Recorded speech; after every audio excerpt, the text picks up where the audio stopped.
Yo, what's going on, snipers, and welcome back to our Arizona Coyotes franchise mode here in NHL 22. So in last episode, we simulated the rest of the season, and we actually didn't make any trades despite having kind of a weird record to start the season. We decided just to stay with our team as is because we have some decent depth in the AHL we could always call up if we actually want to make any changes to our lineup.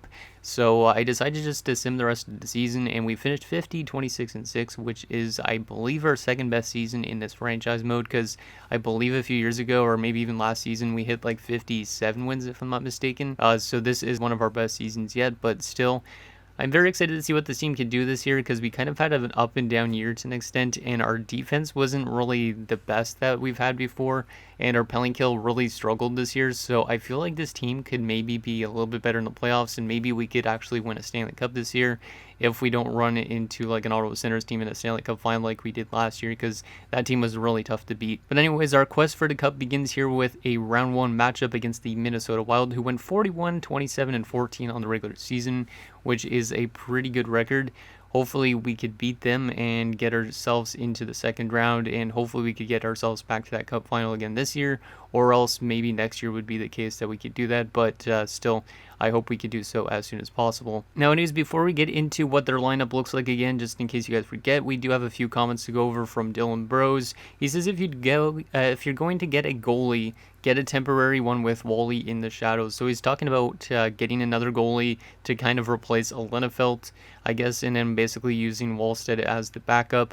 Now, there is actually a goalie that will probably be playing for us next season, and that means we might have to be actually getting rid of Lenefelt in the offseason. So Lenefelt, as you can see, we signed him to a 3-year extension. He has 2 years left technically after the season, but we probably will have to trade him away because I didn't realize actually until after I recorded last episode, but Stefan Peterson, that medium elite goalie, is up to a 77 after 1 year in the AHL. He had a really good first season. He had like 4 shutouts, a really solid save percentage and goals against, so he might end up jumping up to the NHL and being our backup behind Wallstead, or even being our starting goalie next season if we are to get rid of Lenefelt. So we definitely have some options to do in terms of our goaltending for next season. So I think we'd probably get rid of Lenefelt and then try and run Wallstead and the other goalie, even if they are both like in the 79 range, just because I think this team still should be able to do pretty decently in front of them. Also, Dylan says if we could score on Hellsuck, then we will win in 5 and 6. Just depends if the boys could put the puck in the back of the net. And he also says, side note, Nashville has a 2-0 lead over Colorado, which is good for us because Colorado was the best team in the league, I believe, in the standings. And they're already down 2-0 to Nashville. So if we are able to get to next round, we won't have to run into a tough Colorado Avalanche team that knocked us out a few years ago. So that would make us probably one of the best teams in this conference and maybe in the entire league. But anyways, now let's quickly show you guys the Minnesota Wild's lineup just in case you forget. And then we will get into the first round matchup, and hopefully we could get back to that second round again. But Minnesota is shaped up like this. So they have Kirill, Kaprizov, Matthias Zetterberg, I guess, because there's no H. This guy was a pretty high up pick a few years back.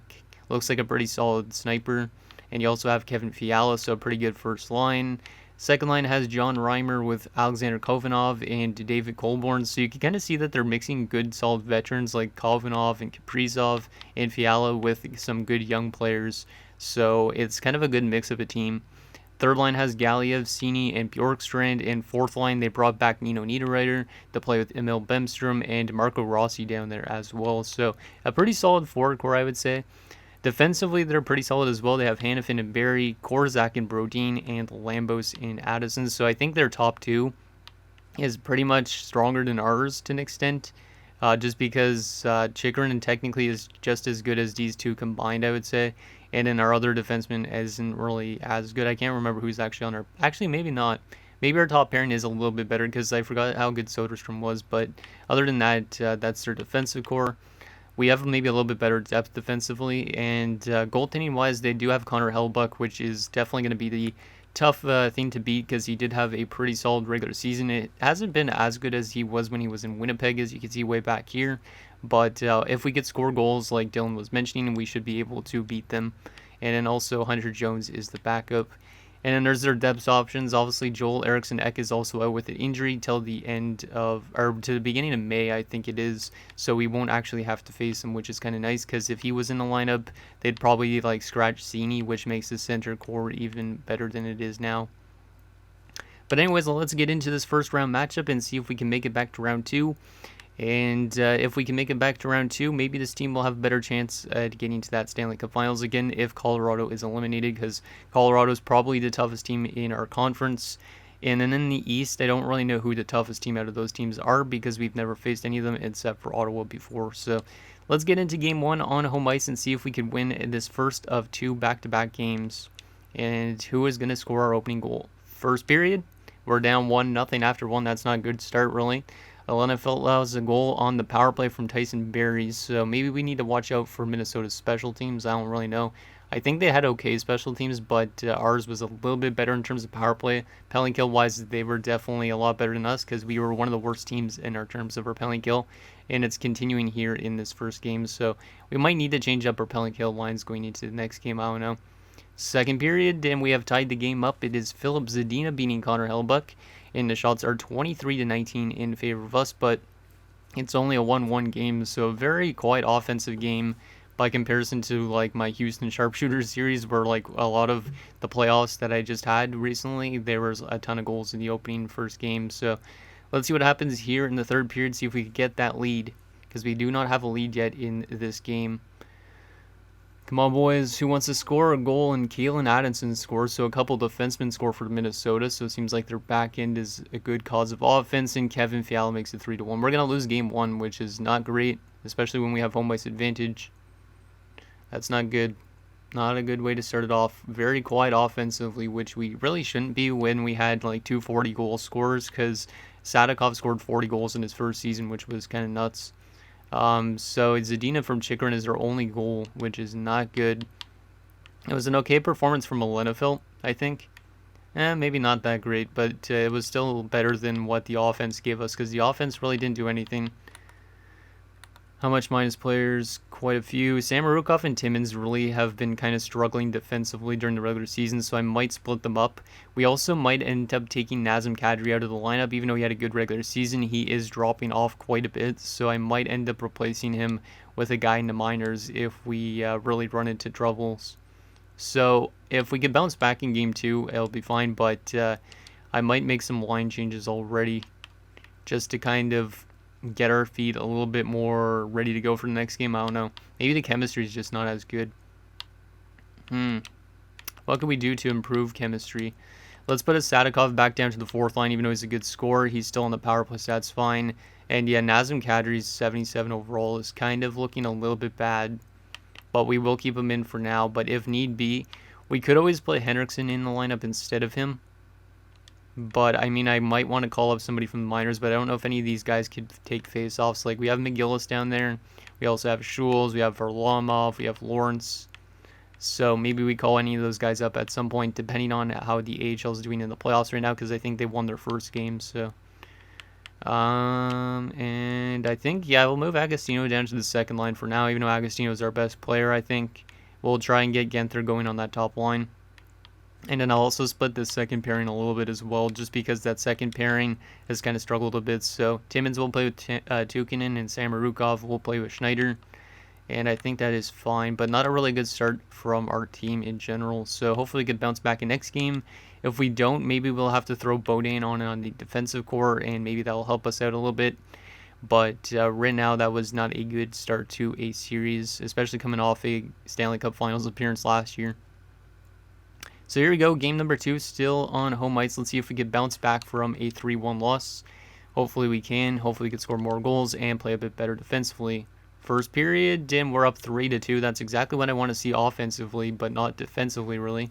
Zadina scores, Barry ties the game up, then Zadina and Gauthier score, so Zadina is off to a good start. But Kovanov will get them back within 1 on the power play again. So our penalty kill seems to be still struggling, so I might have to address that a little bit. Shots are 13-11 in favor of us, but we are only up by 1 goal. Second period, and it's 4-3 us. Yikes. This is a really close game as well. Kovanov scored on the power play to tie the game up, but Barrett Hayton restores the lead with 6 minutes left in that second period. The shots are 19-18 in favor of us as well, and we're up by a goal. Let's see what happens here in the third period. See if we could not restore that lead, but add more to our lead. As we had a long penalty kill, but we managed to kill it off this time around and Fiala ties the game up. Oh man, Minnesota looks like they're going to be a cheese team right now, I feel like. It's a 4-4 game. Come on, boys. Calvin Shelley hasn't been anywhere so far, which is kind of scary considering he scored 40 goals in the regular season for the second time. So it's a 4-4 game. The shots are 33-24 in favor of us, but we are going to overtime. This is kind of a crucial overtime. If we lose this game, we're down 2-0 going to Minnesota. If we win this game, though, then it's a brand new series. But maybe it'll be like my Houston Sharpshooters series where the home team doesn't win any games until like Game 7, because that could be the case. Let's see what happens here in overtime. Who wants to be the hero? Agostino? Penalty kill? Zadina maybe? Oh my god, you gotta be kidding me. Galiev scores on the power play, and Alenefeld allows 5 goals on 27 shots. Yeah, I think Alenefeld's definitely out this offseason. He does not seem to be himself as he was in the playoffs last year. Like, we literally had a couple leads in that game and we blew it. But Zadina from Genther and Hayton, Gauthier from Shelley and Hayton from Zadina and Timmins. Yeah, we're going to have to make some changes to our lineup, I think. I think I'm going to take out Nazem Kadri and send him to the minors, if his plus-minus is not that good. And then we'll call up, like, McGillis maybe because he's a grinder. He's got, like, I think, we'll take a look at the player stats right now just to make sure he's actually worth sending down. -2 in 2 games. He's not getting a lot of ice time either anymore.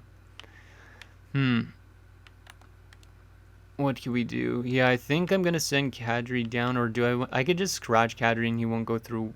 I would have to send one of these guys down, but they won't go through waivers, I don't think, because waivers don't matter in the playoffs. So I think we're going to send Nazem Kadri down, which is kind of unfortunate because he was good in the regular season, but I'm going to send him down. And I'm going to give an opportunity to one of the young guys, and I think it's going to be McGillis since he could actually take face-offs, and he's more a better player suited for a fourth line, I think. So we'll just make that change and see what happens. Gives the AHL a good veteran down there, and it also gives us a grinder to maybe stir stuff up with the other team. I don't know. So that's good.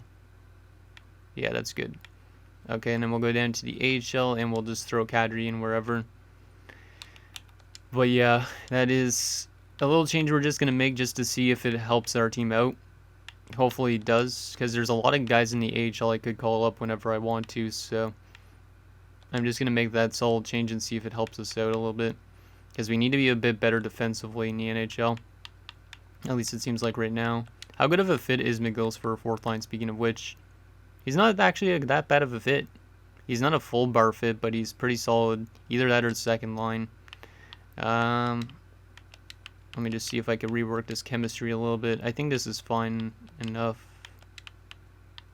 Yeah, Zadina's been our best player so far. Maybe I just need to split up Soderstrom and Chikrin again, because that has happened before. I need to split those two guys up, so I'm going to do that. And I don't want to put Soderstrom all the way down to the top 6 pairing, because he's not been terrible. Maybe actually I will keep, maybe I'll put Soderstrom on the second pairing, like that, and then yeah, Schneider could play top line, pairing minutes, I don't really care. And then yeah, I think Alenefeld's time is done as the goalie for us in this playoffs for now, but we are going to turn to Wallstead for Game 3, which might be a bit of a dumb move. But so far, I'm not really a fan of how Alenefeld's been playing this playoff run. He was really good last year, but this year he's just not been there. He's allowed 8 goals in the last 2 games, which is not that great. It could be our defense, but still. Let's give Wallstead an opportunity and see if he could win us some games. We'll keep him going until he actually stops winning games. First period, 1-1 after 1. Not bad. Shorthanded goal from Barrett Hayton, and then Marco Rossi scores on the power play. So once again, I might need to address that penalty kill because it's allowed way too much goals. Man, I don't know why our penalty kill is so bad. Second period, and we're down 2-1 now as Kaprizov scores another power play goal. Yeah, our penalty kill is our downfall right now in the series. We're down 2-1. The shots are 22-19. Wallsted's not been terrible, but our team is just not doing anything really, it seems like, in this first round, which is not good. Let's see what happens here. So in this third, and Sadikov gets his first ever playoff goal, but Zetterberg answers back. Screw you, Zetterberg. Power play. Or curse you, Zetterberg, instead of curse you, Dingleberg, you know. Come on, boys, let's tie this up. Let's tie this up, please, or else we're going to be down 0-3, and then we're going to have to pull off a miracle comeback as Reimer makes it 4-2. This series is probably over almost at this point, unless we could come back from an 0-3 deficit, but I don't think I've done that in quite a long time, so... Hayden from Shelley and Sadikov from Tracy. Shelley has not scored a goal yet in this round, which is really concerning. Like Dylan was saying, we need to just score on Hellebuck and we'll win the series, but we haven't been able to really score on him that much.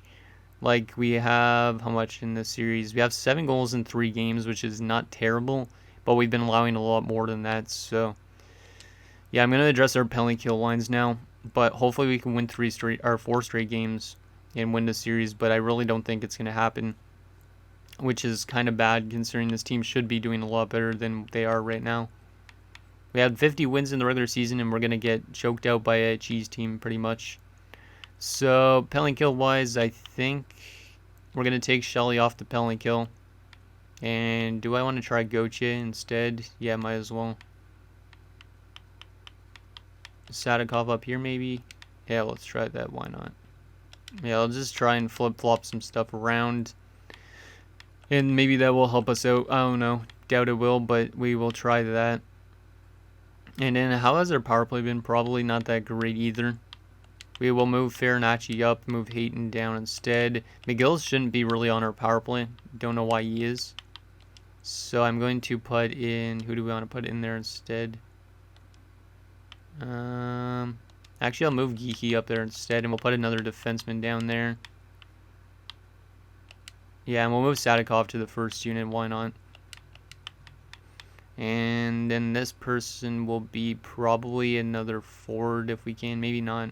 And we'll just throw in somebody else here. We'll give Tukinen a chance. Why not? And we'll move Jenner back to the face-offs because Jenner's probably better. He's around the same.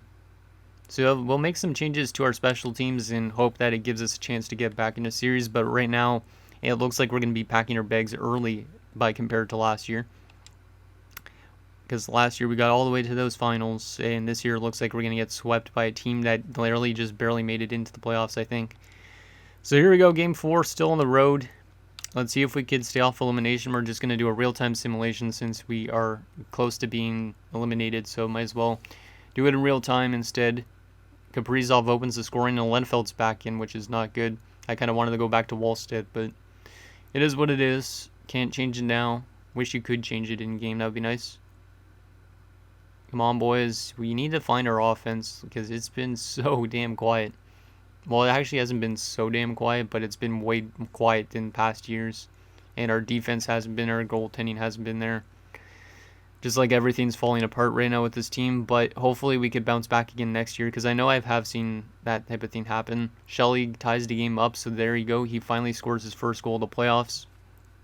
He had 43 in the regular season, I think, which was his second best season yet, so we definitely need him to score goals, and Kovanov restores the lead for Minnesota, 2-1 game. Come on, boys. We're late in the second period. We're down by a goal, and we only have 1 period left before we get eliminated, more than likely, unless this team could tie it up. But with the way that Connor Hellebuck has been playing, it's going to be pretty tough. The shots are 24-14 in favor of us. We're down by a goal.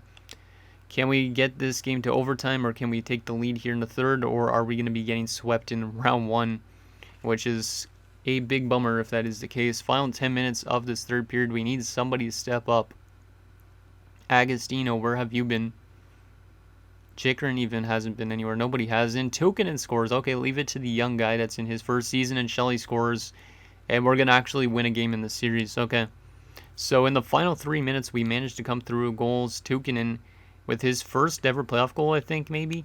And then Shelley scores his second in the night. So now that Shelley is scoring, maybe that gives us a chance to get back in the series. But we are kind of lucky to win that game and stay alive.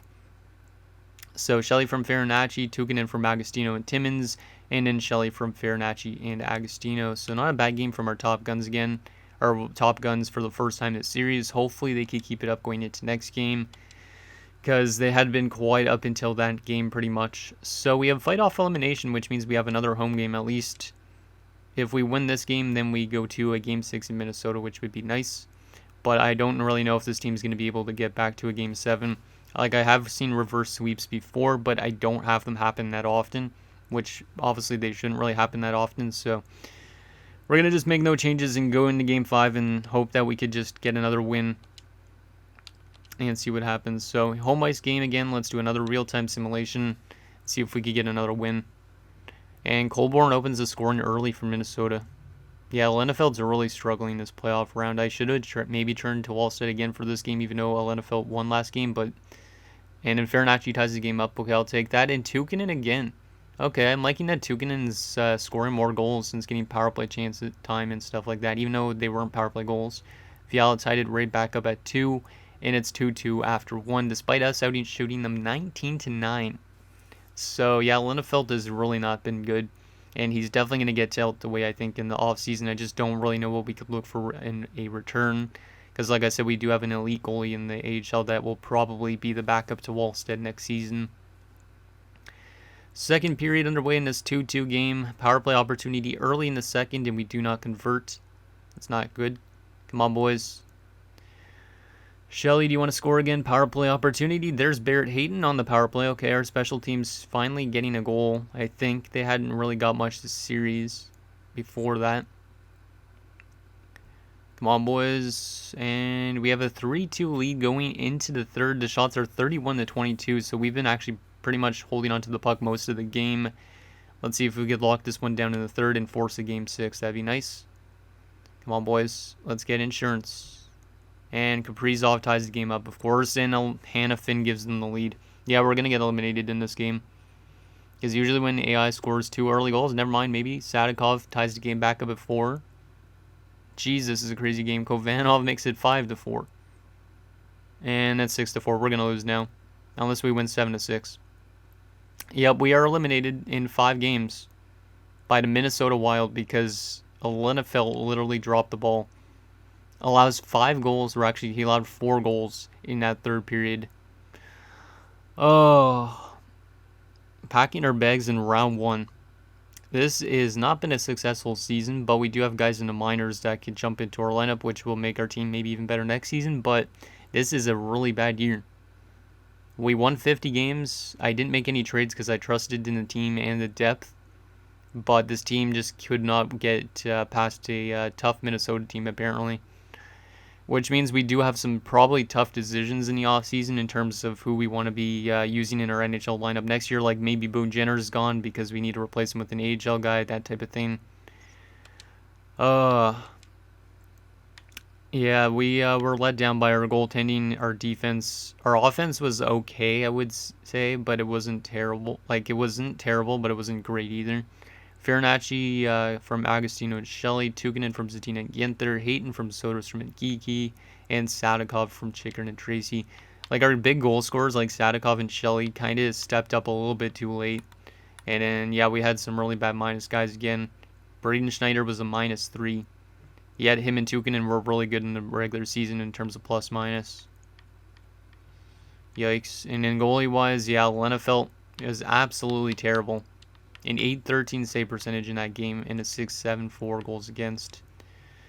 Yikes. We couldn't also stop Kovanov, Kaprizov, and Fiala. Those guys had a lot of points in that round. That is a really unfortunate way to end off a playoff matchup, but I think our team still is in a good standing spot, at least in terms of going into next season, because of the fact we have so much guys in the minors that could be getting into our lineup. But obviously losing in the first round after going to the Stanley Cup Finals is a slap to the face pretty much. Colorado also got eliminated in the first round by the Nashville Predators, which is interesting. Let's take a quick look at our player stats, and then we will sim up to the awards and all that stuff, and I'll show you guys like the contracts, the draft class, that type of thing, as we get set up for next season. So Hayton was pretty good, 5 points in 5 games, and it was a +5, so no complaints from Barrett Hayton. That's why I have held on to this guy since his career began, as he's pretty solid. He does only have 1 year left technically on his contract, and I don't think we're going to be trading him away, but yeah, that's kind of scary that his contract's coming to an end soon. Farinacci needs an extension in this offseason, which is going to be pretty costly. Not costly, what the heck am I saying? Not like, yeah, whatever. This is going to probably cost a decent amount. 3 points to win 5 games. He kind of slowed down in terms of production this season, so he might ask for less, which is good. But yeah, and Geekie was really quiet in the playoffs again. I'm not really liking Connor Geekie because last year him and Ponomarev, before we dealt Ponomarev, they both were kind of quiet, like really quiet. And so far Geekie does not seem to be like a playoff player. 8 points in 32 games, only 1 goal, and a minus 16. Like, this guy's 22 years of age, but he does not work in the playoffs at all. And his ELC ends this year as well. Like, do we just qualify this guy and take compensation and then play other guys that we have in our system instead? Like, I know he's an elite player, but it looks like he might end up capping off as like a third liner or a second liner, but I just don't like his playoff play right now. Boone Jenner was terrible as well. Zadina was pretty good. Agostino was pretty quiet. He didn't score a single goal after having 77 points. And that's definitely his worst playoffs yet. Genther was actually not bad, but he still didn't score any goals. Yeah, it was just our scoring goals that we didn't do. And in our grinder, we called up Travis McGillis. Was kind of quiet, but at least he still got to play a little bit. Calvin Shelley had 5 points in 5 games, so not really any complaints from Calvin Shelley. He kind of came out late in the series, but definitely we need him to score more goals than 2 goals in 5 games, especially after having back-to-back 40-goal seasons. And then Sadikov was not that great either, but 2 goals in 5 games again after scoring 40 goals in the regular season. We needed a little bit more out of those 2 guys. And then Gauthier only 1 goal. And then defensively, Chikrin was pretty quiet. Tukinen was probably the best defenseman because he scored goals. But in general, our team just did not score enough. And then our goaltending was tragic as well. Because, let's see, how much goals did we score? Only Gauthier, Farinacci, Tukinen, Sadikov, Shelley, Hayton, and Zadina scored goals, which means everybody else that you see right here did not score a single goal, which is not good enough to win a series for sure. So we needed more goal scoring for sure, but it did not happen. So anyways, that is that, and let's see who ends up winning the Stanley Cup this year. Take a look at those awards, the retirements, and like I said, we'll take a look at our contract situation and all that to see what is up there as well. Maybe we should have kept Kadri up in the NHL, I don't know, but I don't think it would have gave us a chance to win that series, to be honest. Minnesota was just dialed in from the beginning. And the Providence Bruins win the AHL. Buffalo wins the Stanley Cup. So, of course, when we don't win the Cup, a team like Buffalo wins the Stanley Cup. I don't even know who's on that Buffalo team. Let's take a look actually at who is on that Buffalo team, but we'll take a look at that after we take a look at the awards. Just because I want to see that first. Actually, the playoff tree as well, might as well. So, they beat the Minnesota Wild in the Stanley Cup Finals, so we lost to the best team in the West. And somehow, after having a weird record like that, the Minnesota Wild managed to knock out every single team they played except for Buffalo. Yeah, Minnesota's a cheese team. We should have been that team that got to the final, but we weren't. Let's take a look at that Buffalo team now quickly before we take a look at those awards. So, the Stanley Cup champion Buffalo Sabres, Jack Eichel, Theo Rochette, Casey Milstad, Marcus Turkoff, Dylan Cousins, and Jesper Boquist, Isaac Rosen, Taro Hirose, Jack Quinn, Dylan Dubé, and Olivier Nadeau. Defensively, they have Leddy and Matijchuk, Gustafsson, Dahlin still there, Hole, and Ludvig Janssen. Goalie-wise, they have Ukko-Pekka Luukkonen. Okay. I can see why they maybe won a Stanley Cup. And then the awards for the season, Buffalo the Stanley Cup, Colorado won the President's Trophy, and it was Minnesota Buffalo in the Cup Finals. Nathan MacKinnon wins the Art Ross and the Hart. Jacob Chikrin won the Norris again, but he didn't really show up in the playoffs. But back-to-back Norris trophies for our captain, I think, actually. McKinnon wins the Bing. Yip wins the Calder for the Calgary Flames. Eichel the Conn Smythe for Buffalo. Vasilevsky the Vezina and the Jennings. Gavrikov the Masterton. Pavelski the Jack Adams. That's interesting. Couturier wins the Selke. McKinnon the Lindsay. And Austin Matthews. And Nathan McKinnon, actually, the Maurice Richard. AHL-wise, any awards for AHL players? Does not look like it, unfortunately. But that is the awards for this season. And now we got to sim up and see who retired. I don't think we lost anybody except for maybe Nazem Kadri since he was thrown to the minors. But you never know. But let's see who those retirements are. So the St. Louis Blues have the first overall pick, followed by Calgary, who got it from Florida, Seattle, New Jersey, and Vancouver. Interesting. And the retirements for the 2030 season, is it? I don't even know. Phil Kessel retires. Okay. There is a former player of ours. He retired in Vancouver. Good to see Phil retire. I don't know if he'll become a coach. If he becomes a coach at some point and he works with our team, that'd be kind of interesting to use Phil Kessel as a coach to win a Stanley Cup, but I don't know if that will happen.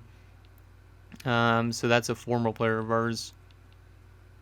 Other than that, I'm just going to skim a little bit through that. Let me take a look at goalies quickly. Tuukka Rask is the best goalie, okay. Any players that currently play on our roster? No. So Kadri didn't even retire, but we probably will just let go of him because he's dropping too much off. So Chris Tanev is now a coach in JVR as well. And coach retirement-wise, did we lose any coach for our team? We did lose Olivier Grillinger, which I believe is an assistant coach, but if that is our head coach, we might need to find a new head coach, which is kind of crazy.